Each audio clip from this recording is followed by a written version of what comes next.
비슷해요.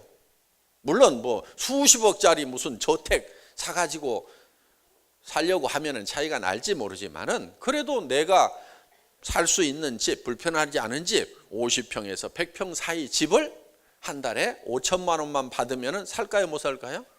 사죠. 그리고요 100평만 돼도요 엄청나게 넓습니다. 그럼 한 달에 5천만 원씩 받으면 100평짜리 아파트 사요, 못 사요? 사요. 그런데 그게 이제 어디가 있느냐가 조금 차이가 나죠. 강남 8학군에 100평짜리면은 상당히 시간이 좀 걸립니다. 그래도 살까요, 못 살까요? 하다 보면 사죠, 결국은. 예. 1년에 6억씩만 벌면은요, 10년 지나면은 다 삽니다. 강남에 있는 100평짜리도 다 살 수 있다 하는 거예요. 자, 어떻든 내가 살고 싶은 집에서 살고 타고 싶은 차를 타고 자녀들 교육하고 싶은 만큼 마음껏 시키고 그러면서 내가 노후 대책까지도 완벽하게 세우는데 한 달에 5천만 원이면 충분하다. 그러니까 그 이상 나가는 돈은 그거를 밑으로 내려주자. 밑으로 내려주자. 그래서 여러분들은 조금 일찍 간 사람이나 늦게 간 사람이나 다 월 5천만 원대에서 만납니다.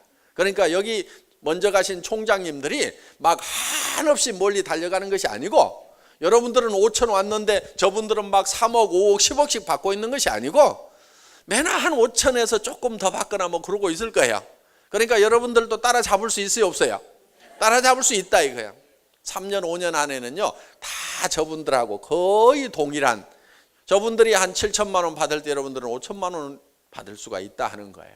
그래서 비슷한 수준으로 이렇게 갈 수 있도록 이렇게 만들어 놨습니다. 그래서 저희 회사에서는 밑에를 후하게 주다 보니까 도리어 위에 있는 분들이 꾸준하고 안정적인 소득이 계속해서 나오더라 하는 겁니다. 그래서 우리는 연봉으로 이렇게 봤을 때 대개 이제 총장 정도 되시는 분들은 다 3억은 넘어가고 3억에서 이제 5억 이렇게 되시는 분들입니다. 그것이 아주 꾸준해요. 꾸준하게 이렇게 나옵니다. 그러면은 부자가 될 수가 있다 하는 거예요. 단지 이제 제가 돈 쓰는 것을 조금 잔소리를 좀 합니다. 절대 좋은 차 먼저 사지 말아라. 차 사기 전에 집부터 바꿔라. 집에다가 투자를 해놓으면 노후 대책이 될 수가 있는데 차는 그놈의 소모품이에요. 그렇죠? 그리고 집안에서도요. 좋은 차는 타고 다니는데 집구석을 엉망으로 해놓으면은 친인척들이 다 욕을 해요. 그 좋은 차를 타고 다닌다고 존경해 주는 것이 아니고 저거 아직도 철이 덜 들었다고 언제 철들지 모르겠다고 이렇게 손가락질을 해요. 그런데 차는 쏘금쏘금한 거 그냥 타고 다니더라도 정말 집을 이렇게 조금씩 넓혀가고 살만한 집으로 바꾸가고 하면은 주변에서 야, 돈 벌었다더라. 그리고 야, 저렇게 검소하게 하는 거 보니까 참 사람 됐다. 이런 얘기가 나온다 이거야. 그래서 제가 차 좋은 거 타지 말아라. 그리고 국장 되기 전까지는 5천 원짜리 이상 밥 먹지 말고 어떻게든 돈을 아껴라. 이 네트워크 마케팅 한다고요. 보여주는 사업이래. 보여주는 사업. 그래가지고 쥐뿔도 없으면서도 그냥 옷 화려한 거 입고 다니고 차 좋은 거 할부로 뽑아가지고 기름값도 없으면서도 큰 차 몰고 다니고 이랬던 과거가 있어요. 저는 그런 모습을 봐왔기 때문에 애터미 하시는 분들만은 제발 그러지 않았으면 좋겠다. 그리고 제가 항상 귀에 딱지가 않도록 하는 얘기가 있습니다. 통장에 찍히는 돈이 수당이 아니다. 집에 갖다 주는 돈이 수당이다 이거예요. 집에 갖다 주는 돈이. 그래서 1,000만 원을 받았더라도 다 써버리고 집에 200만 원밖에 못 들여놨어. 그럼 얼마 번 거예요? 200 벌었다고 이렇게 얘기를 해야 된다 이거예요. 1,000만 원 벌었다고 통장은 흔들어야 되는데 집구석은 쫄쫄 굶고 있어. 한 달에 3천을 받아도 집에다 얼마를 들여놓느냐, 그게 실제로 내 수입이다 하는 거야. 그래서 내가 우리 이도구 총장님 아까 사모님 잠깐 뵀을 때 제가 잠깐 물어봤어요. 돈 관리 잘하고 있는지, 빚 잘 갚고 있고 그렇게 있는지, 아니면 전부 다 막 쓰고 있는지. 그래서 제가 여러분들 돈 버시면요, 제발 파트너들한테 좀 막 뿌리거나 이렇게 하지 마세요. 사업은요, 돈 안 들이고 해야 돼요. 돈 안 들이고. 그러니까 수당을 받으면은 최대한 집으로 많이 가져가세요. 집으로. 그게 진짜 사업을 잘하는 사람이고요. 그게 진짜 비전을 주는 사람이에요. 1,000만 원 받았어. 그런데 900만 원을 막 사업한다고 뿌려대. 경비 써대고 밥 사주고 파트너들한테 막 봉투로 주고 뭐 하고 센터 지원금 나가고 뭐 해서 1,000만 원 받았는데 100만 원도 못 가져가. 그러면 그게 파트너들한테 도움을 주는 게 아니고요, 큰 피해를 주는 거예요. 왜 피해를 주냐면은 밑에 사람들이 힘이 다 빠져버려요. 저 사람 1,000만 원 받는데 저렇게 다 뿌려가지고 집에 가져가는 건 몇 푼 되지도 않는다. 나도 저 자리에 가면은 실제로 받아봐야 아무 소용 없겠구나. 그리고 일들을 안 해요. 돈을 막 지원을 해주고 뭐 하고 하면은 일을 안 한다니까. 그런데 한 푼도 안 쓰고 악착같이 딱 챙겨가지고 집으로 가져가잖아요. 그러면요, 두고 보자. 나도 악착같이 벌어가지고 저렇게 챙겨야지. 그러면서 그 사람이 악착같이 이래가지고 부자가 되면은요, 그 밑에 사람들도 또 동기부여가 돼가지고 일을 더 잘하게 돼요. 그러니까 돈 뿌리는 리더들은 조직을 다 망치고 있는 리더다 하는 거예요. 그러니까 지금 5,700 받았으니까 이덕우 총장님, 손 벌리는 사람들이 있으면 한 푼도 주지 마세요. 예. 3억 받으면 뿌릴 거예요? 집으로 딱 가져갈 거예요? 예. 그게 조직을 살리는 거예요. 3억 받았다고 잔치 벌려버리잖아요. 그러면 다른 사람들이 나도 3억 벌려도 저렇게 잔치 벌리고 나면 한 푼도 안 남겠구나. 단장 가고 싶어요, 안 가고 싶어요? 에이, 가봐야 별 볼 일 없어, 이렇게 돼버리는 거예요.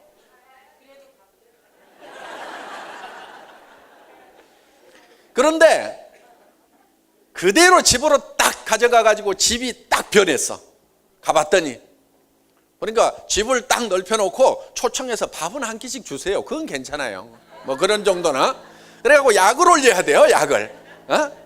약을 올려가지고 당신도 이렇게 되라고 보여주라 이거예요. 그게 진짜 조직을 살리는 거예요.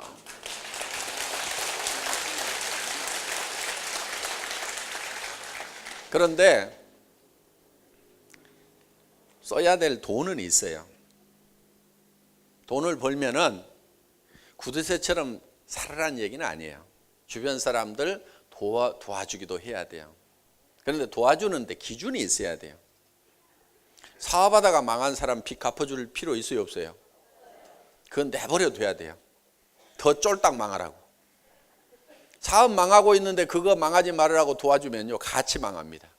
완전히 망하도록 내버려 둬야 돼요. 그러니까 도와주는 기준을 여러분들이 딱 정해야 돼요. 자,